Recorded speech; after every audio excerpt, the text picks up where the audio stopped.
മണിപ്പൂരിൽ കാലങ്ങളായി നടക്കുന്ന കഴിഞ്ഞ കുറച്ച് നാളുകളായി നടക്കുന്ന കലാപത്തിൽ കൊള്ളുവെപ്പിൽ കാർഗിൽ ജവാന്റെ ഭാര്യയടക്കം നേരിടേണ്ടി വന്ന ബലാത്സംഗങ്ങളടക്കം വലിയ വേദന ആ എം പി സഭയിൽ ആ നാടിന്റെ എം പി സഭയിൽ കൃത്യമായി തന്നെ പറഞ്ഞു. ഒരുപക്ഷെ അതും കൂടി ഇന്ന് പ്രതിപക്ഷം മണിപ്പൂർ ജസ്റ്റിസ് ഫോർ മണിപ്പൂർ എന്ന മുദ്രാവാക്യം ഉയർത്താൻ കാരണമായിട്ടുണ്ടാകും. ശ്രീ യുവരാജ് ഗോകുൽ, അപ്പോൾ എന്തുകൊണ്ട് ഇന്ന് മണിപ്പൂർ അവിടെ പ്രതിപക്ഷം സഭയിൽ ഉന്നയിച്ചു എന്നതിന്റെ മറുപടി ഞാൻ താങ്കളെ മണിപ്പൂർ എന്നുള്ള എം പിയുടെ വാക്കുകൾ കൂടെ തന്നെ കേൾപ്പിച്ചു. യുവരാജ് ഗോകുൽ ഇലക്ഷന് തൊട്ട് മുൻപ് ഒരു ചാനൽ അഭിമുഖത്തിൽ കോനെ രാഹുൽ എന്ന് പരിഹസിച്ച പ്രധാനമന്ത്രി നരേന്ദ്രമോദി, അതിനുശേഷം രാഹുൽ ഗാന്ധി കരുത്തോടെ വന്ന് ഇന്നലെ സഭയിൽ കണക്കറ്റ് പ്രഹരിച്ചിട്ടും ഇന്നും രാഹുൽ ഗാന്ധിക്ക് ബാലബുദ്ധി എന്ന പഴയ നറേറ്റീവിൽ നിൽക്കുകയാണോ നമ്മുടെ പ്രിയപ്പെട്ട പ്രധാനമന്ത്രി യുവരാജ് ഗോകുൽ?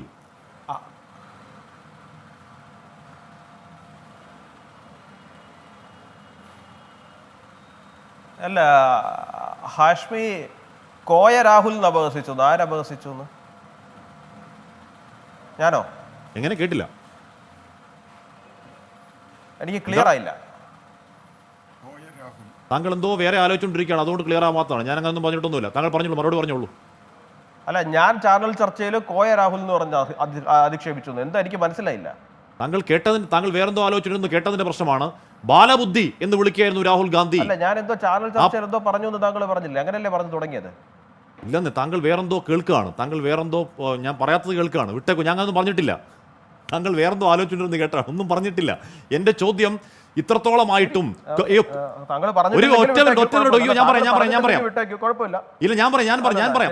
പ്രശ്നം എന്താ അറിയോ? കോനെ രാഹുൽ, ശ്രീ യുവരാജ് ഗോകുൽ, കോനെ രാഹുൽ എന്ന് ഒരു മിനിറ്റ് താങ്കൾ കേട്ടോ, ഞാൻ തിരുത്തിക്കോട്ടെ. താങ്കൾ പറഞ്ഞ വാക്ക് അത്ര നല്ല നിഷ്കളങ്കമായ വാക്കല്ലോ. കോനെ രാഹുൽ എന്ന് പ്രധാനമന്ത്രി നരേന്ദ്രമോദി ഒരു ചാനൽ അഭിമുഖത്തിൽ ഇരുന്ന് പരിഹസിച്ചതിന് തൊട്ട് പിന്നാലെ രാഹുൽ ആരെന്ന് ബോധ്യപ്പെടുത്തിയിട്ടും ബോധ്യപ്പെടുന്നില്ല എന്നായിരുന്നു ചോദ്യം. ഓക്കെ ഓക്കെ ഓക്കെ ശരി ശരി ഓക്കെ ഓക്കെ ഓക്കെ.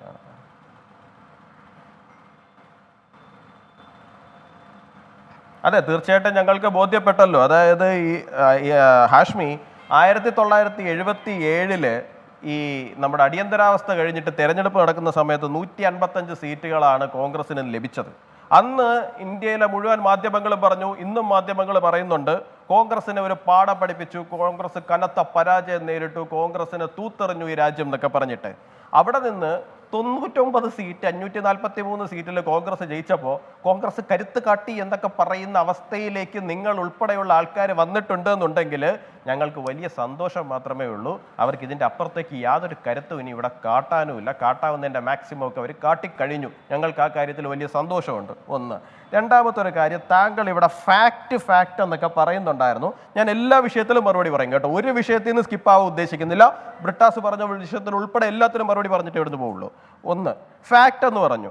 കഴിഞ്ഞ ദിവസം രാഹുൽ ഗാന്ധി പാർലമെന്റിൽ കുറെ ഫാക്ട് പറഞ്ഞായിരുന്നു. ഒന്ന്, അഗ്നിവീറിന് അവർ ഷഹീദായി കഴിഞ്ഞാൽ, അവർ രക്തസാക്ഷിയായി കഴിഞ്ഞാൽ അവർക്ക് കോമ്പൻസേഷൻ ലഭിക്കില്ല, ഗവൺമെന്റ് അവരെ ഷഹീദായി കണക്കാക്കുന്നില്ല എന്ന്. ഇന്ന് അതേ അഗ്നിവീറിന്റെ ഫാമിലി തന്നെ വന്ന് ഇന്ത്യയിലെ മുഴുവൻ മാധ്യമങ്ങൾക്ക് മുമ്പിൽ പറയുന്ന സാഹചര്യം ഉണ്ടായി. രാഹുൽ ഗാന്ധി പാർലമെന്റിൽ പറഞ്ഞത് പച്ചക്കള്ളമാണ് എന്ന്. ബ്രിട്ടാസ് ഇവിടെ ഇരുന്നു കൊണ്ട് ജൂട്ട് എന്ന് പറഞ്ഞു കഴിഞ്ഞാൽ അൺപാർലമെന്ററി ആണെന്ന് പറഞ്ഞല്ലോ.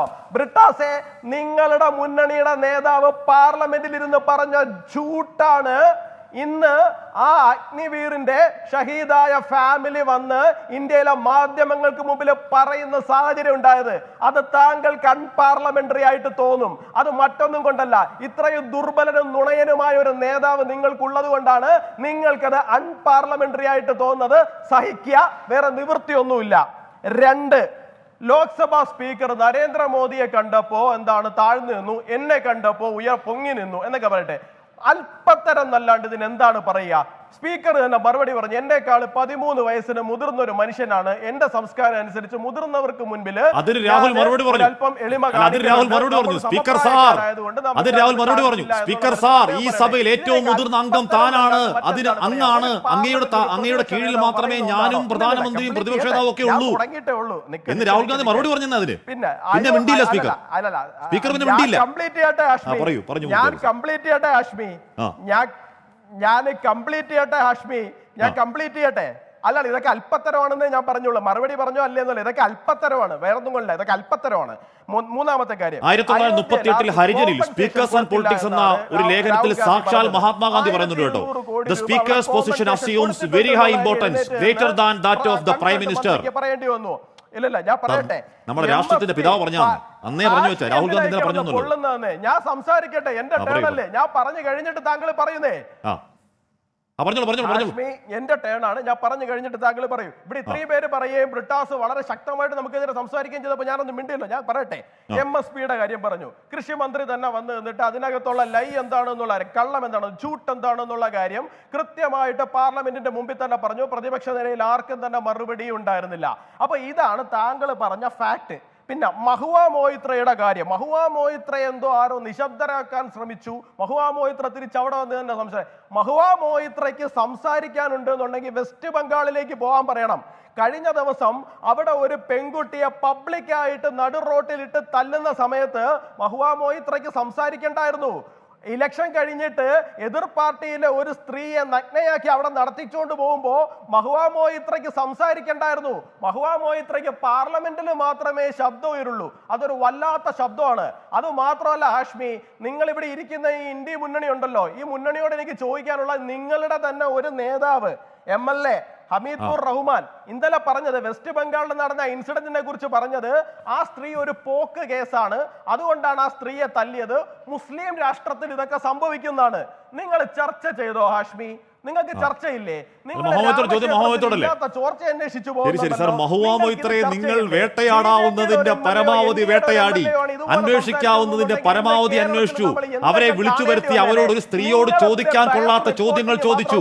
അവിടെ പ്രധാനമന്ത്രി സംസാരിച്ചത് 2 തവണയാണ്. അവിടെയൊക്കെ പരാജയപ്പെട്ട് നിഷ്പ്രഭമാക്കി വീണ്ടും മഹുവ മൊയ്ത്ര സഭയിൽ വന്ന് പറയുകയാണ്, BJP നിങ്ങൾക്ക് എന്നെ തോൽപ്പിക്കാൻ, എന്റെ ശബ്ദം അടയ്ക്കാൻ നോക്കിയിട്ട് നിങ്ങളുടെ നഷ്ടം 63 അംഗങ്ങളാണ് എന്ന് പറഞ്ഞാൽ അത് യുവരാജ് ഗോകുലിനും പൊള്ളും. അത് കുറ്റമല്ല, പറഞ്ഞോളൂ.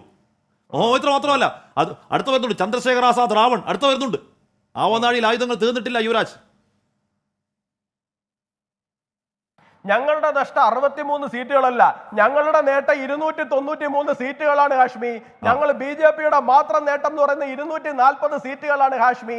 രാഹുൽ ഗാന്ധിക്ക് ഇപ്പൊ പ്രായം 54 അദ്ദേഹം 100 വയസ്സ് വരെ ജീവിച്ചിരുന്നാലും ശരി തന്നെയാണ്. ഈ ഇന്ത്യയിൽ BJP അല്ലാതെ ഒരു പാർട്ടി പോലും ഇനി 200 എന്ന് പറയുന്ന സംഖ്യ പോലും തൊടാൻ പോകുന്നില്ല. പിന്നല്ലേ 240? വേറെ ഒന്നും ഇവിടെ സംഭവിക്കാൻ പോകുന്നില്ല. 2, ഇനി അംബേദ്കറിന്റെ കാര്യം പറഞ്ഞതുകൊണ്ട് ഞാൻ തിരിച്ചു പറയേണ്ടി വരുന്ന ഒരു സാഹചര്യമാണ്. അംബേദ്കറിന്റെ റെസിഗ്നേഷൻ കഴിഞ്ഞിട്ടില്ല, റെസിഗ്നേഷൻ സ്പീച്ചിനെ കുറിച്ച് മണിപ്പൂരുണ്ട് വിഷയം. എനിക്ക് മറുപടി പറയാനുണ്ടെന്ന് നിൽക്കൂ. റെസിഗ്നേഷൻ സ്പീച്ചിനകത്തുള്ള ഒരു വരി ഞാൻ വായിക്കാം. നരേന്ദ്രമോദി എന്തോ പറഞ്ഞതാണല്ലോ കുഴപ്പം എന്ന് പറഞ്ഞ് ബ്രിട്ടാസ് അതിനെ ബാക്ക് ചെയ്യുന്നുണ്ടോ എന്ന് പറയുന്നേ. അതായത്, I have been wondering whether there is any other parallel in the world to the condition of scheduled caste in India. I cannot find any. And yet, why is no relief granted to scheduled caste? Compare the concern the government shows over safeguarding the Muslims. ആരുടെ? അംബേദ്കറുടെ വാചകങ്ങളാണ് കേട്ടോ. The Prime Minister's whole time and attention is devoted for the protection of the Muslims. I yield to none, not even to the Prime Minister, in my desire to give the Muslims of India the utmost protection എന്ന് പറഞ്ഞുകൊണ്ടിരിക്കല്ലേ ഇവിടെ. അതിന് സമയം കഴിഞ്ഞില്ലേ? താങ്കൾ ഈ പറയുന്ന ഒരു ചെറിയ താങ്കളുടെ പ്രതികരണ സമയത്ത് താങ്കൾ എത്ര തവണയാണ് മുസ്ലിം എന്ന് പറഞ്ഞത്? മണിപ്പൂരിനോട് പറ.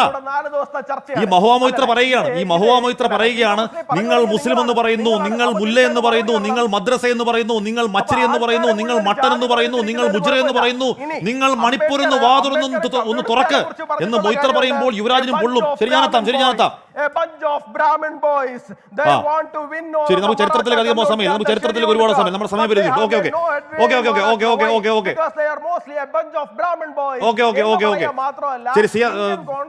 ശരി, CR ദീലാണ് ഇവിടെ. ഞാൻ ബ്രിട്ടാസിലേക്ക് മറുപടി. നമുക്ക് ഒരുപാട് ചരിത്രത്തിലേക്ക് സമയമില്ലാത്തതുകൊണ്ടാണ്. ഓക്കെ